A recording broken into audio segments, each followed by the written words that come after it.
Ka te tiwi kua whakapuare hia he pokapū hauora whānau hō ki roto o whangāre ko te whare o re hua te ingoa. Nā, ko te hunga e whakahaere ana i tēnei pokapū hou nei ko te tarahiti o te hauā whiowhio o Tāngarei. He pokapū hauora rongoā hoki tēnei. Ana, kei roto i te pokapū nei he rūma tūroro, he ratonga rongoā Māori me tētahi rūma mo te hunga ma te huka e tātariti ai te toto. Nei rā te pūrongo a Harata Brown. Tiki nāna ko rehua. Hei ingoa mo te whare hauora hou nei. The name Rehua, named after Tupuna who sits within the constellation of Matariki, and he also is the matua of Rongoa. Just fitting that when we talk and that we work from a house of well-being. Ko kite i tātou i te tini me te maho ngā whare hauora Pākehā e tūtū mai nei runga anō i tō tātou taone.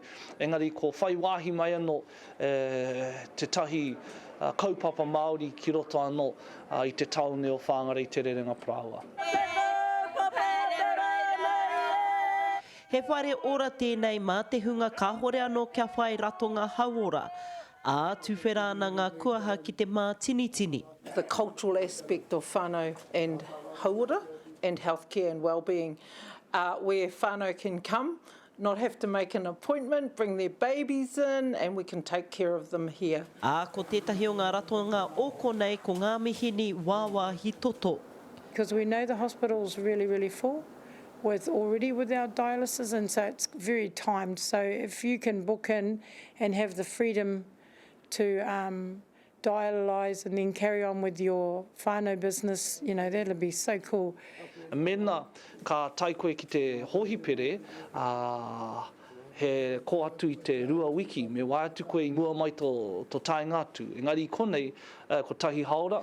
Koe nei tētahi o ngā anganga whakamua o te hauā whiowhio kua roa e tū ana hei ratonga whakapiki ora ki o Tāngarei.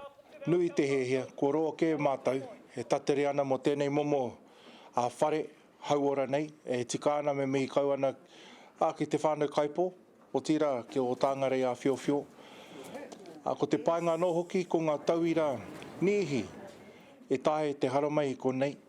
Kua hunuku mai ki te pokapū o Whāngarei te ringa Prawa, hei toro i te ringa āwhina.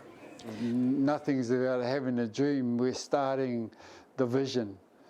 And now to, I suppose, revolutionise in terms of relationships not only with Māori, but with non-Māori.